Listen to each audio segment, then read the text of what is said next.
Mosa, Nambubu.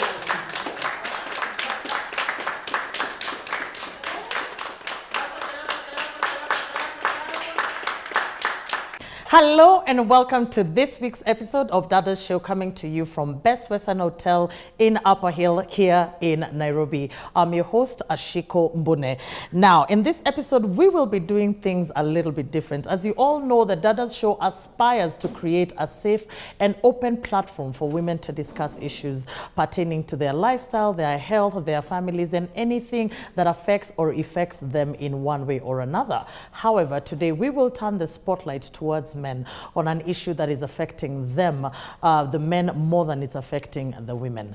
As statistics have shown, gender-based violence is experienced by both men and women. However, the majority of the victims are female, and it is for this reason why the government and society have taken a very, very firm stand against it by putting mechanisms into place that protect women against this. However, there's the male gender-based survivors who are suffering in silence. This is primarily due to the social and the cultural norms that are linked to masculinity.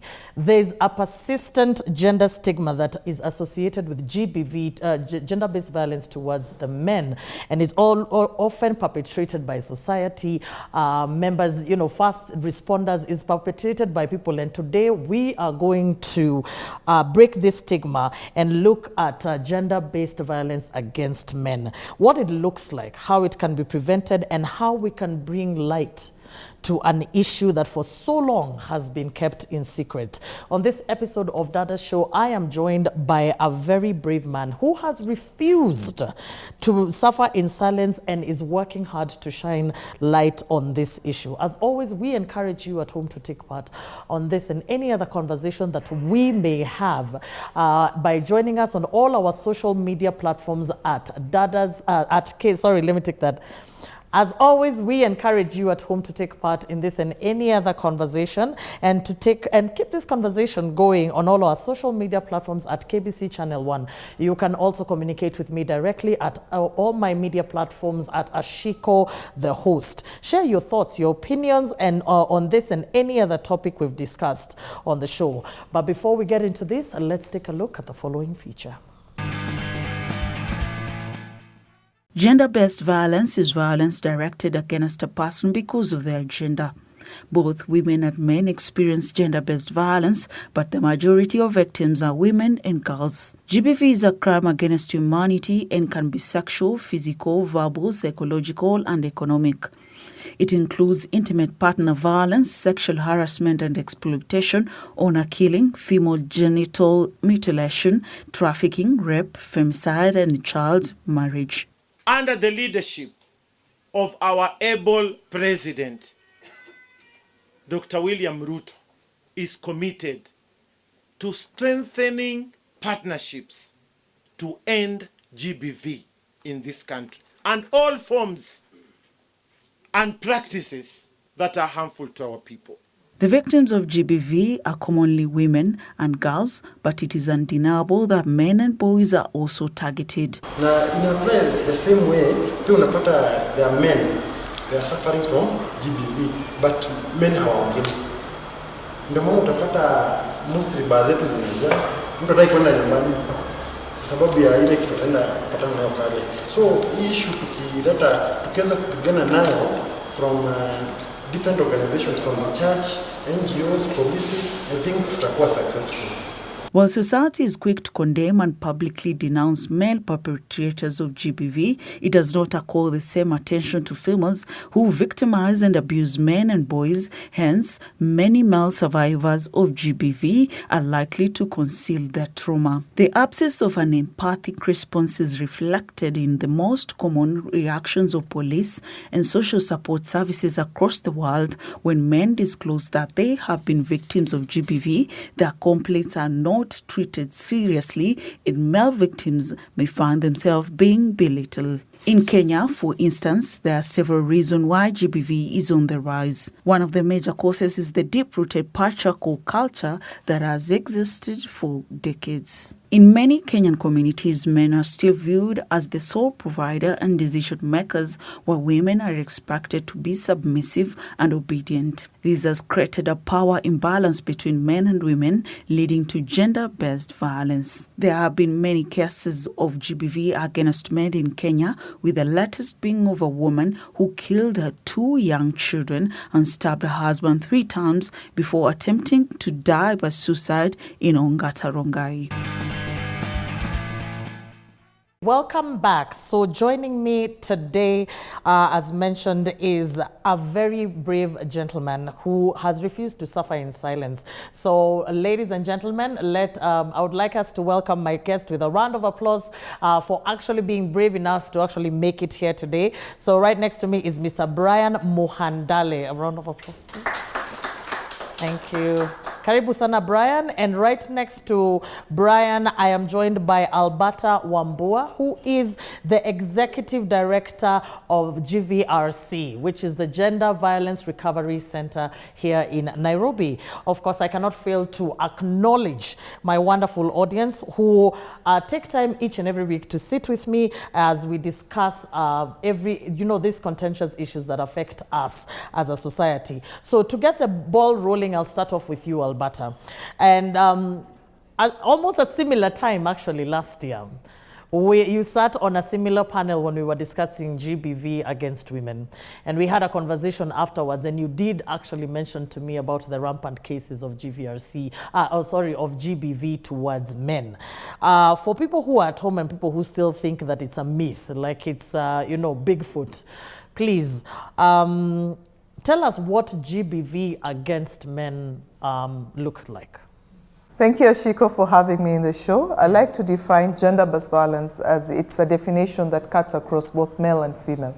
Gender-based violence is any harmful act perpetrated against someone's will, and this is usually because of either power imbalances or socially ascribed, roles, or how society socially ascribes to both either male or female.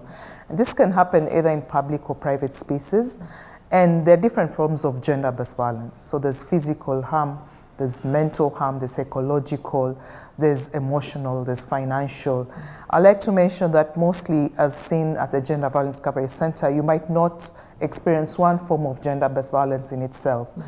I like to define then some of the forms of violence that we see men and boys having undergone would be, for example, forced male circumcision. This happened mostly around the 2007-2008 electoral period when we had a lot of gender-based violence cases. We also have child marriages. We also have rape. We've also seen some male survivors and boys going through, for example, physical violence. So these forms of violence, and I like to demystify that myth that yes, it also happens to men and boys. And I'll talk about the statistics more later, but this is about 10% of the cases that we see at the Gender Violence Recovery Center. So it's something that is actually prevalent. I mean, it is there. Yes, and happens every other day in all spaces. And there are different reasons that we'll talk about later why it's not the actual reported or socially why we do not believe that it's there because of the social ascribe, roles and situations that are there. We don't believe, for example, that men can be violated. Yes, and then the violence I would like to mention is either not just from the men themselves, but can also be from women. Yes. Yes, so can also be violated by either of the genders. Okay, thank you so much. That's really well defined. And, now that we have the scope of what, gender-based violence, I think we always have an idea, but it's good to say that gender-based violence, we don't say gender-based violence and it's towards female. It actually cuts across both sexes. So, karibu sana, Brian. And allow me to commend you, first of all, for your bravery to come onto a female talk show to talk about an issue that most people would rather not. But let me not take words out of your mouth. You'll tell us, you'll share with us, kindly share with us your story. Thank you, Ashiko. I am Brian Muhandale, a survivor of gender-based violence that was perpetrated against me by my wife, a lady we had been married for 11 years. Okay, Actually, I wasn't born blind. I've been normal all my life. I just lost sight a few years ago. Before that, we were a happy couple, just a normal couple with the normal ups and downs, but we always sorted them out amicably. Somewhere around 2016, I think I've heard her define it and say that gender-based violence also includes emotional. Yes. Yeah, around 2016, she changed towards me, and I started going through some emotional discomfort, some tension was growing. Then 2017, January, I lose my sight. But from there, things were a bit normal for some time because we were both trying to adapt to the new situation. Because we met when I was okay, and now I'm unwell, I'm not seeing. So during that period, that transition period, things were okay because she was trying to understand me. I was also trying to understand myself in that situation. But then afterwards, I think she started taking advantage of my situation because I cannot see. She would be on the phone throughout, I don't know doing what. There are sometimes she comes to the house, she switches the phone to silent mode. So she would be chatting while I'm there with my boys just trying to play. I would try to maybe even converse with her, only to find that she's so much obsessed in other things. I ask my boys, hey, where is mommy? I say, mommy is chatting. So it went like that until last year. Now this is when it became physical and against me. Before, it would be physical, but I think it was displaced aggression. Instead of being directed towards me, she would direct it to the children, and I would be there to defend them. But this time, she now turned and hit me. What happened, it was on a Saturday. The sister had come visiting. So on that Saturday night, we were watching news as usual. So when we were watching news, I would hear her throw some harsh words trying to provoke me, but I ignored.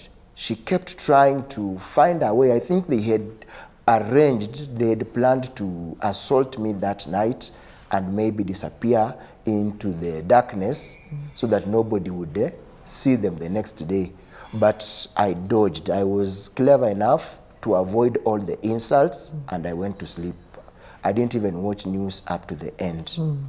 In the mornings, there's this favorite preacher of mine. I like really following him on KBC at 7 a.m. So I woke up early, around 6:30, prepared myself, went to the sitting room, switched on my television, waiting for the program. So the program starts, I'm watching. I could feel some movements in the sitting room, but I couldn't tell who it was. Then out of nowhere, I'm hit by a chapati rolling pin. Actually, I was hit at the back here. How I survived, only God knows. Then the impact was the impact was great. It sent me rolling to the ground. That is when I learned that this thing had been planned. Because once I was hit and I fell onto the ground, my wife was there with some ropes. She tied my hands and the feet, the legs. The sister came with socks and inserted them into my mouth. That's what they did. Then they started beating me up all over the place with the chapati rolling pin. My wife, I would tell, I think she was the one, some kicks. I received some kicks in my ribs, blows all over the place. So they thought they were done with me. At that time, I think they thought they had harmed me enough. So she wanted to leave a permanent mark on me. She bent down and bit my lip. If you check somewhere around here, you'll find there is a mark. It was so painful. In fact, I thought that the lip had been bitten off. And what she thought was the last act is what actually saved me. Because when she bent down to bite my lip that deep, that's when I managed, with my hands tied, that's how I managed to pull my hands and get hold of her hair. So I grabbed the hair and just held onto it. And that is when she let go.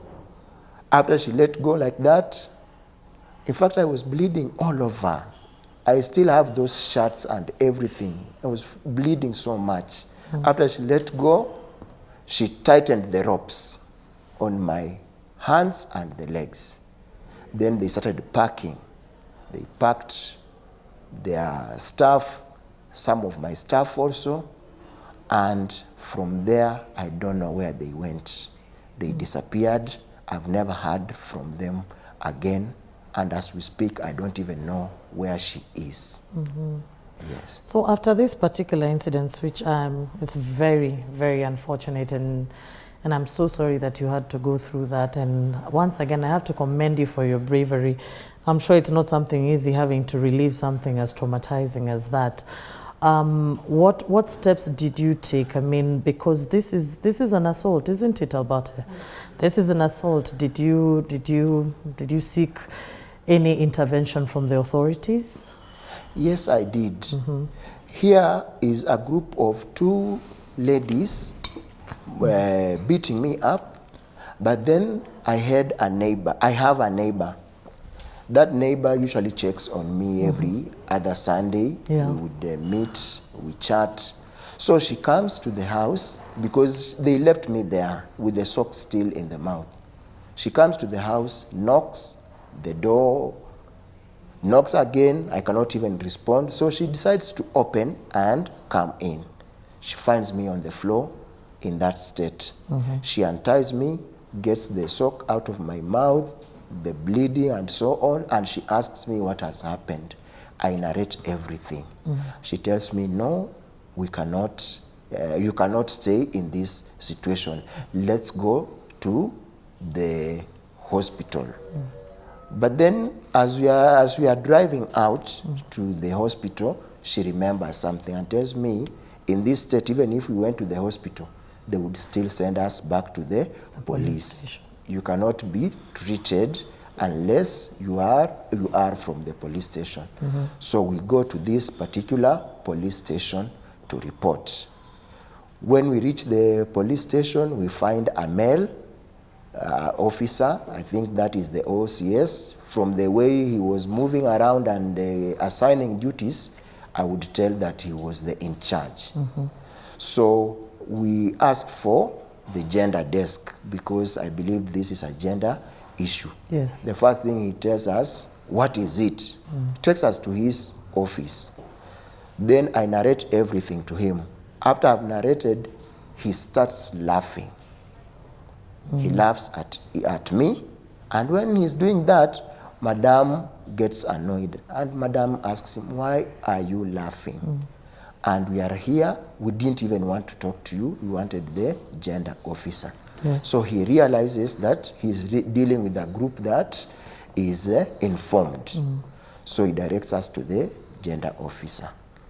This lady was very nice. That one I have to commend her. She did a very good job, asked me everything, helped me. She gave me all the necessary help I needed at that time. But this officer, the one in charge, I think is the OCS, kept poking holes in everything. In fact, he asked me, where do you come from? I told him I'm from Western Kenya. Are you a Luhya? I said, yes.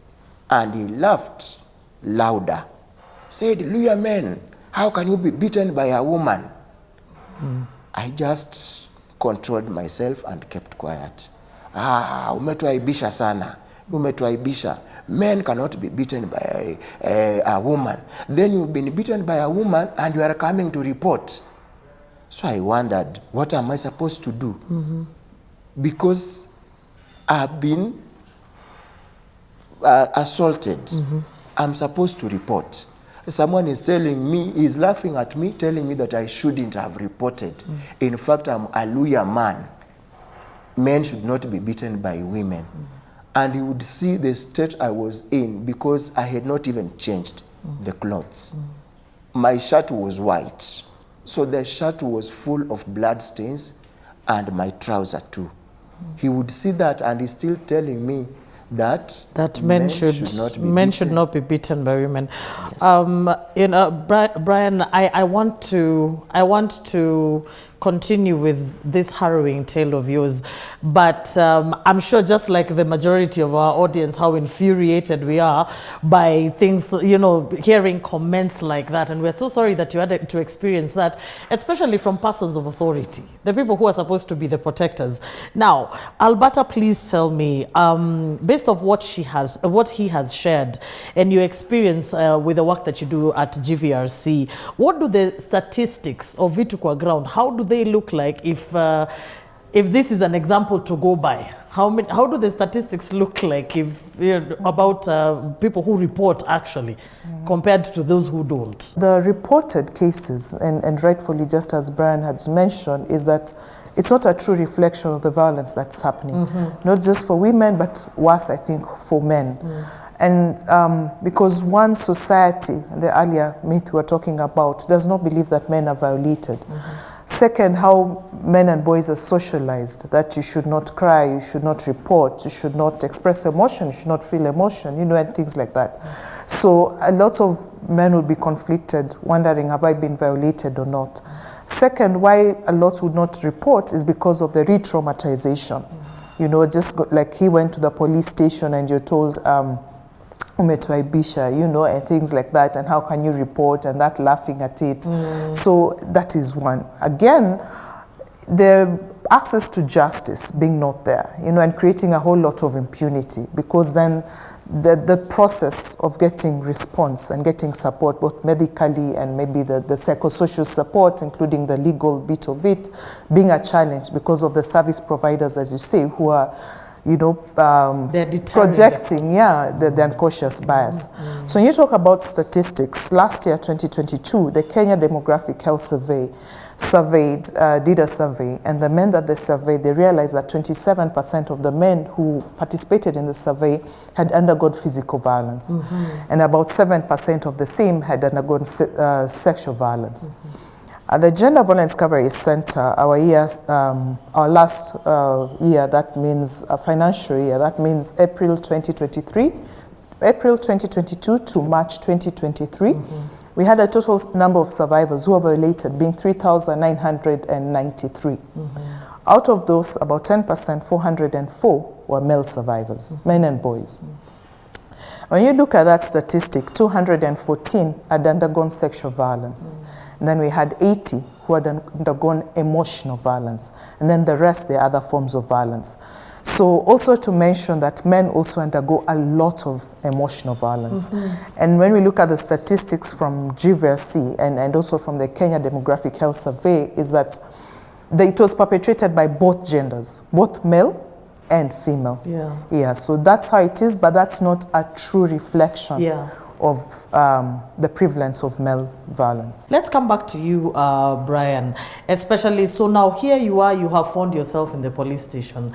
You've found at least the lady who's on the gender desk, which of course we have to commend at least the existence of those, because at least they're working, hand in hand in the fight against gender-based violence. So in such a case like yours, what was the next step after that? Because the lady from the gender desk akakusaidia, did you get results then, or did you have to go other places? Okay, so what the lady at the gender desk did, she helped me to get the report that would enable me to go to hospital and be treated. She told me the necessary steps to take, and then I came back. So when I came back, we were to write a statement. So this one, it was supposed to be behind closed doors. Yes. For me, the witness, and a few officers. Yeah. And I could tell they were all ladies, the officers there. So when we were writing this report, she was asking for each and every detail. This OCS would keep popping in. You know, I've been in that area for around 4 years now, so I've learned some bit of Kikamba. So I would hear him mention things like Kiweti. You know, that is a woman. So it's like he kept saying, now you are still here with this man who is beaten by the wife. What are you still writing? And such. So the lady, at one point, I could feel her frustration. It's like she wants to follow this thing up, but is being frustrated by the man. But I later got to learn that this man was in constant communication with my wife.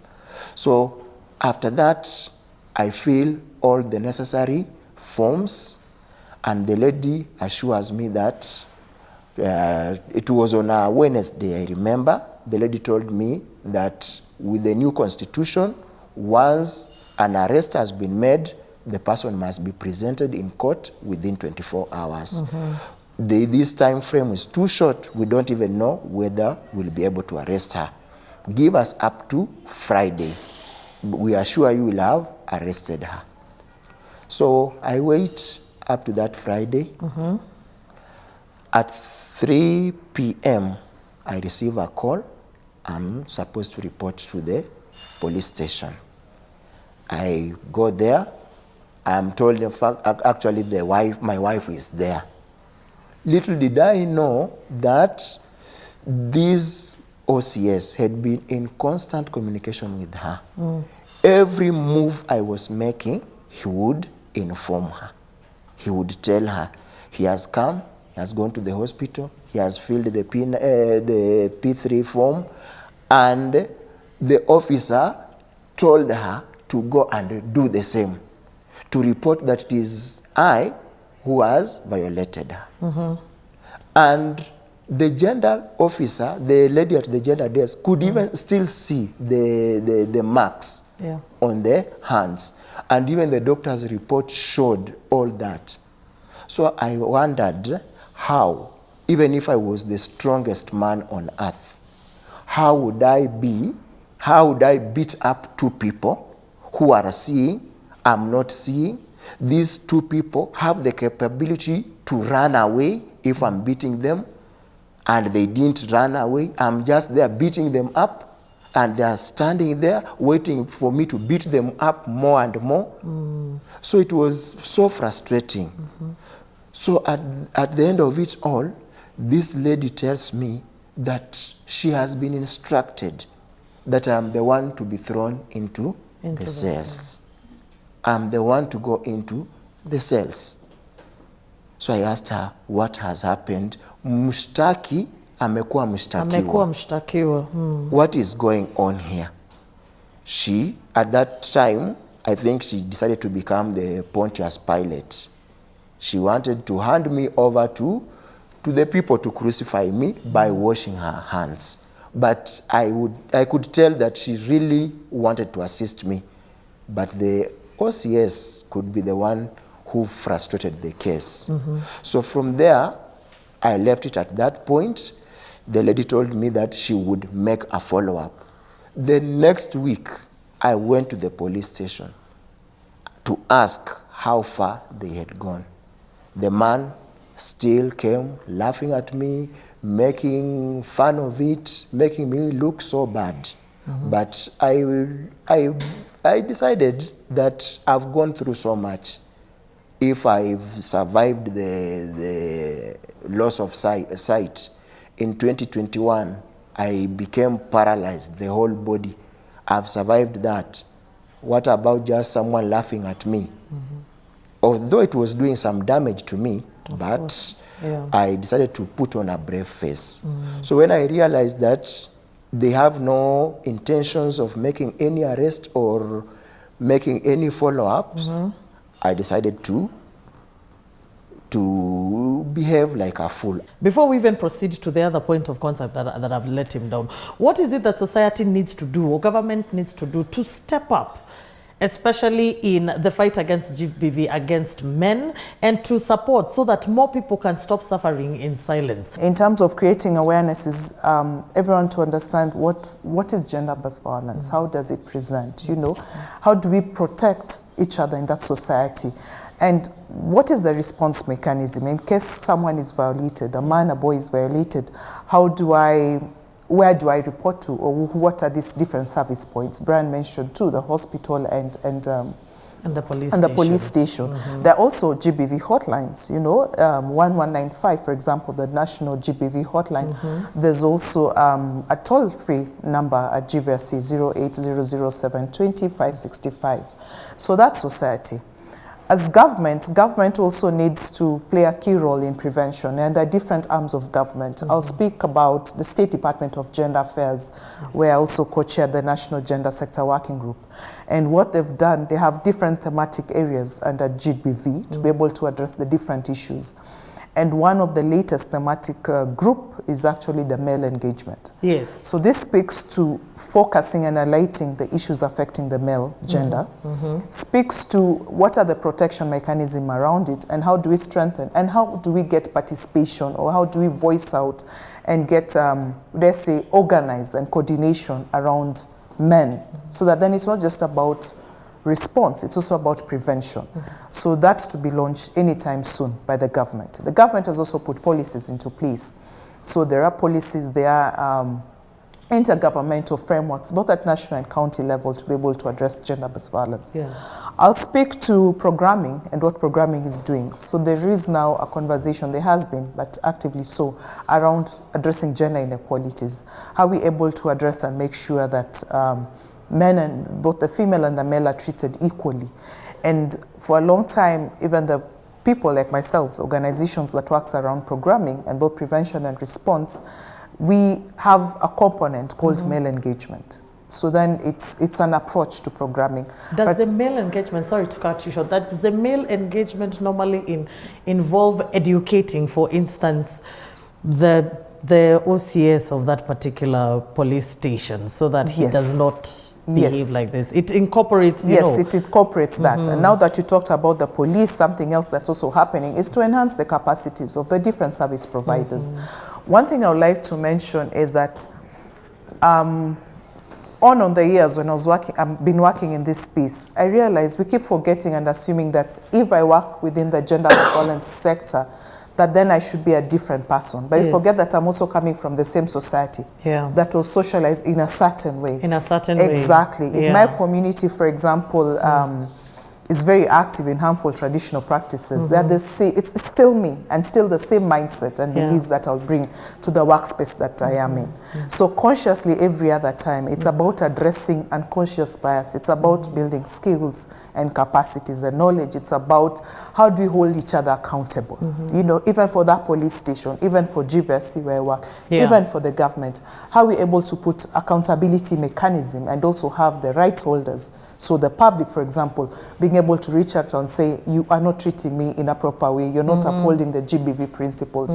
So there's a whole breakdown, I would say, just from the example of Brian's experience. Okay, so Brian, before we go on a break, because I'm sure everybody wants to know how everything turned out, you know, kindly, have you been able to get justice? So when I went home, they thought that I had left everything. But deep inside myself, I was asking myself, if I let it go at this point, what was the point of even reporting to the station? So I went back to the station later on to find out, and the response was the same.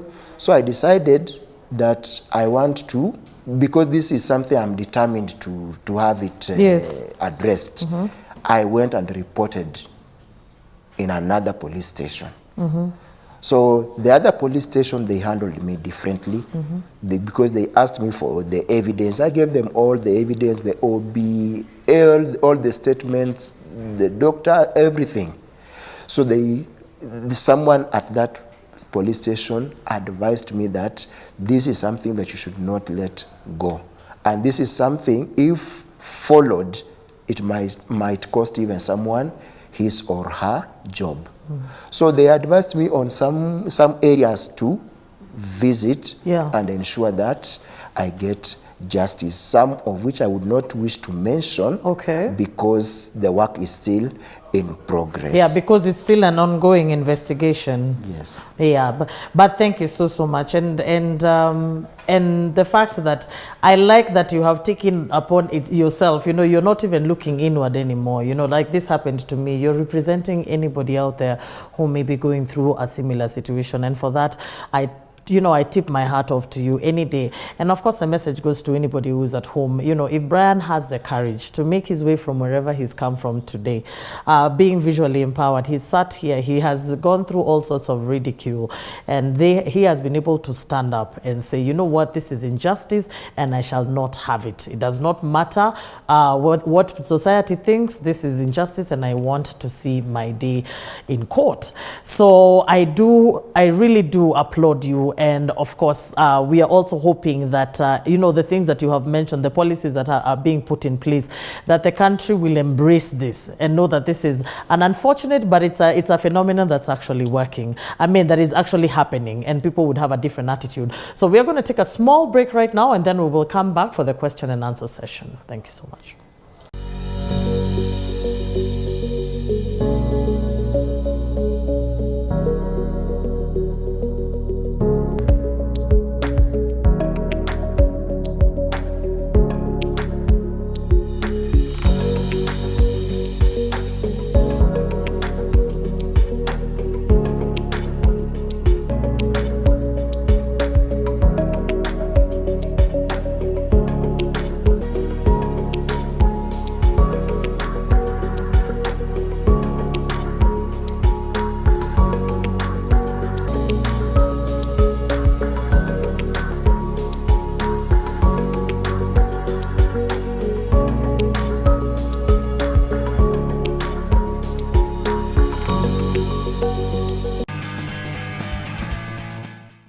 Welcome back to this episode of the Dadas Show, where we are discussing gender-based violence with special focus on gender-based violence against men. So before the break, we have been listening to the harrowing tale of what Brian has experienced, and we have deciphered every single step that has happened and what the society needs to do, what government needs to do, what is already being done and needs to be implemented.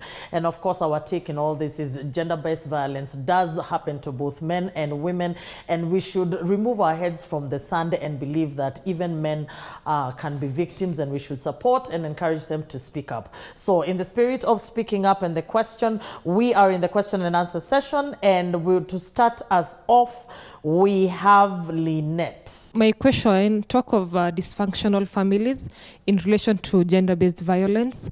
There's an increase in gender-based violence amongst families in a situation where the kids are growing up seeing gender-based violence between their parents. So how can you ensure that these kids, their psychological mindset, that they grow to be better people, better men in future, and women, that they'll not reciprocate what they're seeing in their families into their partners later in life?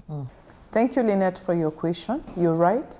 That, and it's something that we always forget, even as responders, that when there's violence between the parents, that the children also see this violence and they get affected. So yes, family violence affects also children. Children again also learn from modeling. So if I grow up knowing that my father or my mother has been beating, or violating, the partner, then I tend to think that if I'm a girl, that's how men are treated. And if I'm a boy, this is how women are treated. So it's something that we need to stop. One, through the education, the psychoeducation, but also in terms of also, as you say, providing, if then the children have seen violence, have undergone that violence and that environment, is also to provide psychosocial support for them. So make sure that they are safe, make sure that they're undergoing counseling, for example, to be able to address the trauma that they've seen their parents, to know that it's not their fault. Sometimes I've met children who think it's their fault that the parents are fighting, or it's their fault that they're being violated, you know, and things like that. This has affected children. I've seen children who've been in families where there's violence, them getting what we call regression. A child that stopped, for example, bedwetting, they start bedwetting. A child starts becoming, you know, very violent, or starts running away from school, or the grades just start going down. We need to figure out exactly what's going on and how do we support these children. One of the things we keep forgetting is also to reaffirm our children. How I was raised, I find it very different and very challenging when I'm raising my own children. We were raised, I know part of us were discussing it earlier, that we used to be beaten. I used to be beaten. You can't beat the children now. You have to engage them in a conversation. I was, for example, hardly were we told we've done something good. Now there's a lot of getting involved in what the children are doing, building their self-esteem. You know, that never happened much when I was being brought up. So building those self-esteem, bringing out the positive vibe, the positive values about a family setting, so that then we're able to understand, because I've seen young people getting into relationships, getting into marriages, but thinking, this relationship of marriage, this is how it is. This is the norm. I'm supposed to suffer. No, it's supposed to be enjoyable. I see even on social media or some of these conversations where it seemed like it's a norm kuteseka, you know, or it's really giving the wrong side of marriage or relationships. That's not how it's supposed to be. So it's about having these conversations at different levels and everyone playing their part. So for example, when I was getting married, those conversations that would happen with my aunties, with my uncles, where you have the social system coming and supporting that. When I was growing up, I would be beaten by the neighbor, and I wouldn't dare tell my mother because she would beat me up again before knowing what exactly has happened. You know, so the child was raised by a village. So we need to go back to that. Thank you so much. Lynette, I hope that has answered your question. And I think to even add on to that, like she said, the conversation needs to be had. Avenues such as this, what we are doing right now. So we're demystifying and we are completely breaking the stigma that the stereotype that, you know, you have to suffer in love, you have to be beaten up, you know, he's going to come and, you know, that matters do not escalate. You know, like what Brian shared with us, it started from the emotional abuse, and then it escalated to physical violence. And in other cases, it's escalated from physical violence to fatalities. So I think it's very, very good for members of the society to be very cognizant when you start seeing the signs. Seek help, seek intervention whenever it is necessary. So to move on to our next question, we shall have Millicent. Brian, I'm so sorry for what you went through, from the person who was supposed to be most supportive to you when you are going through the transition after the impairment. As you kept talking, I kept asking myself, as you were going through the violence, where were the children? Did they see you going through the violence? And also I want to ask you, have you got any help as you were going through this? Because you've said it's something that you are still working on. Are you getting any counseling and are you getting any support from your relatives? They got to learn about it because I called my parents. You remember, my dad has been very supportive. My mother has also been very supportive. I called them and told them everything that had happened, and the children were there. So they also got to learn about it. And those sons of mine, they really love Dad. So the moment they overheard the conversation between me and my parents, they also took their phone and called me, asking me, Daddy, we've heard this and this. Is it true? Mommy has done this to you. Is it true that you are bleeding? Is it true that you are going to the police station? And I just told them the truth. I told them, yes, it is true. This is what has happened. This and this has happened. But don't worry, I am safe. When we came back, I went for counseling. So in this counseling, I would have 3 sessions I would go for 2 sessions on my own. That would be on Monday and Wednesday. Then on the Saturday session, we would go together. So we've had those sessions. We are a total of 12 sessions. And by the end of it, those boys are very happy. In fact, just the other day, we were making fun in the house. The younger son asked me, Daddy, unaleta lini mama mwingine? When are we getting another mom? So I asked him, why another? He told me, Daddy, I just want a Chinese. So I believe the elder one was following the politics of last year. And the elder son asked him, you want a Chinese? So that we can be eating snacks. So it was a very funny conversation, but deep inside, I knew that the counseling has worked. Only that this son may not have forgiven the mother, but now wants another mother in the house. So I knew deep inside that the counseling has worked. And I also want to mention something. Men, from the time we were growing up, when we hear the word feeder, we associate it with women. We associate it with the assistance to women. Actually, one of the organizations I've been to that I would like to mention, the other ones I wouldn't mention because of the ongoing investigations and such like work. Feeder. I've been to Feeder, and I would like to tell men that Feeder also assists men.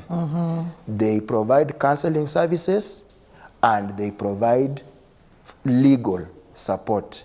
In my case, they were willing to give me free legal services. But no, they cannot do that unless the case is in court. Is in court. Thank you so much, Brian. And I think it's very good, as in every day we keep learning new things. So for anyone who's going through something at home, please feel free to reach out to FIDA. Our next question or comment is coming from Agnes. Okay, I'm asking Brian, after all the stigma and negativity that you've been through, what gave you the courage to come and share your experience? Thank you so much for this question. First of all, I want to make it very clear that I am here not seeking for any pity. You know, pity makes things worse. But I'm here to encourage men to come out and speak. 2, I want the whole country to know that gender-based violence is real and it can be perpetrated against anyone, regardless of the sex. It can be a man against a woman, woman against man. So that is the other reason. Then the other thing that has made me to come out is that I feel that I did not get justice, and I would wish to get justice for this case so that other women or men out there who are abusing their partners can learn that this is something wrong and stop it.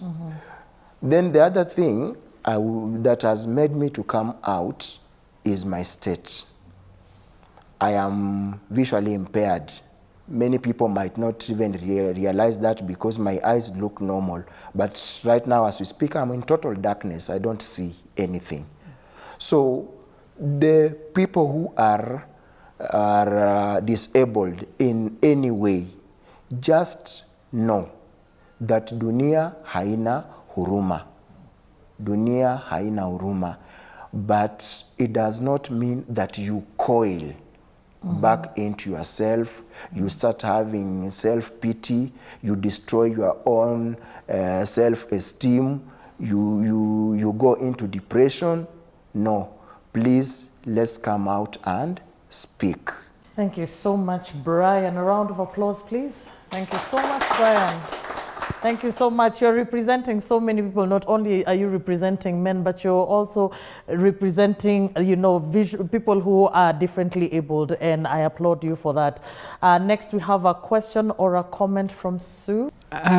Brian, mine is just to motivate you, to encourage you. Sometimes things happen in our lives that are very traumatic, very difficult, and we are pushed to a corner, or we are pushed into a space where you wonder, why me?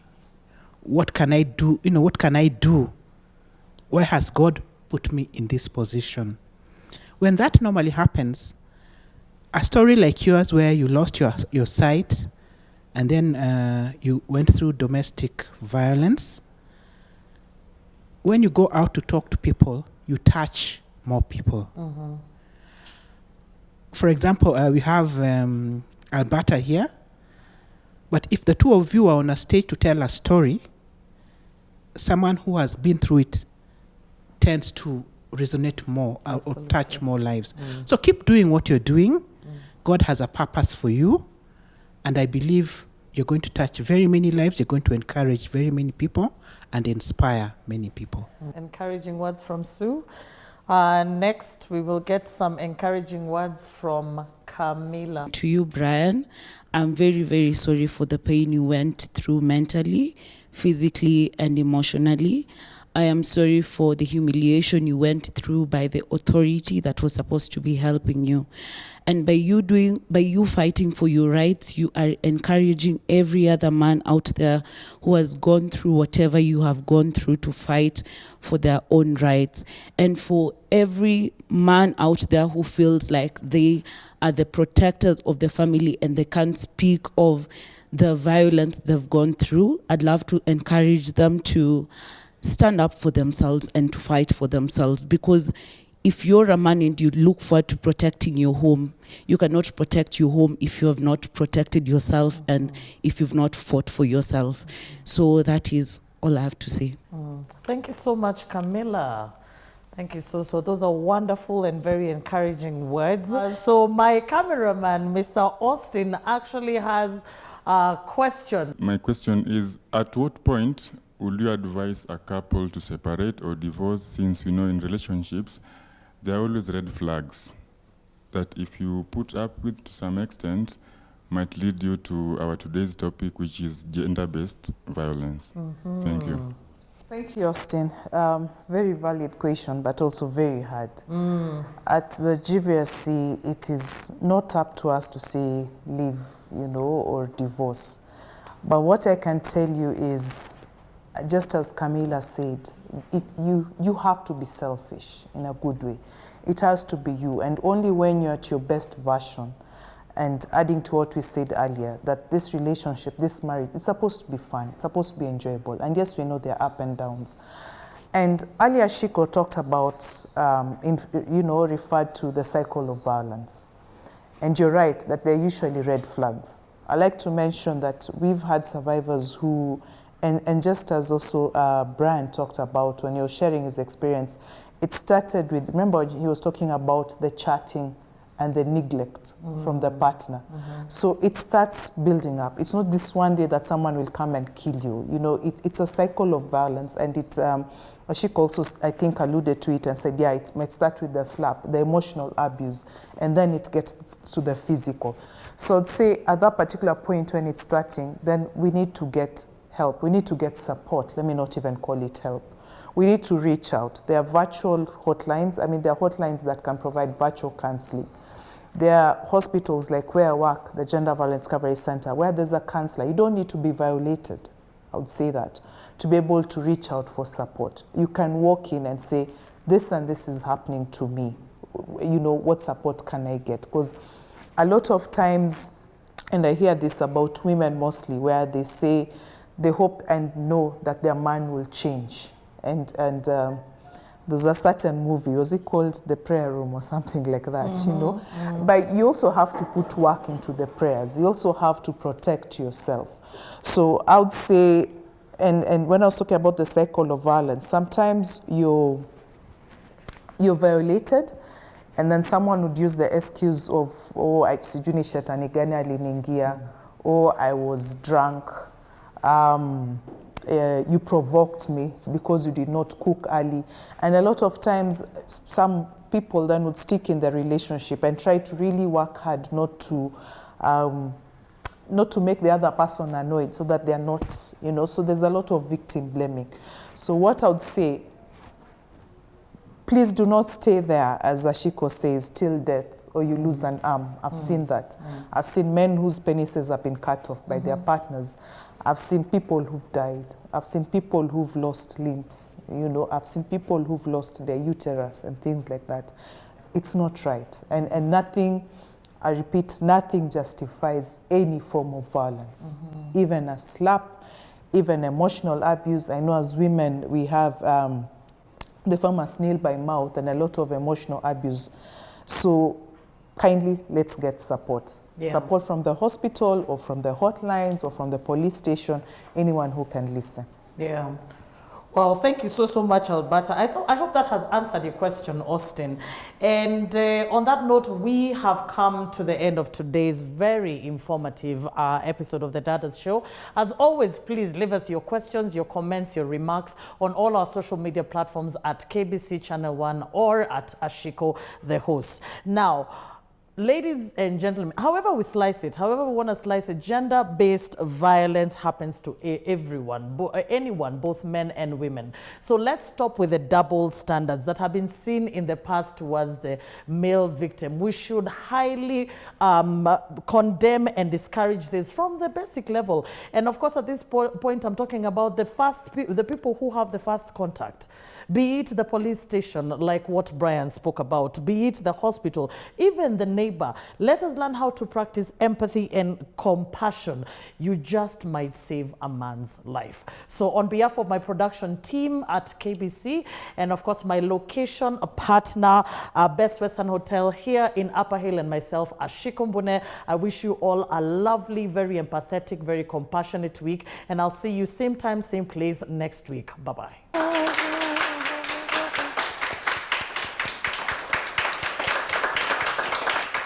You survived.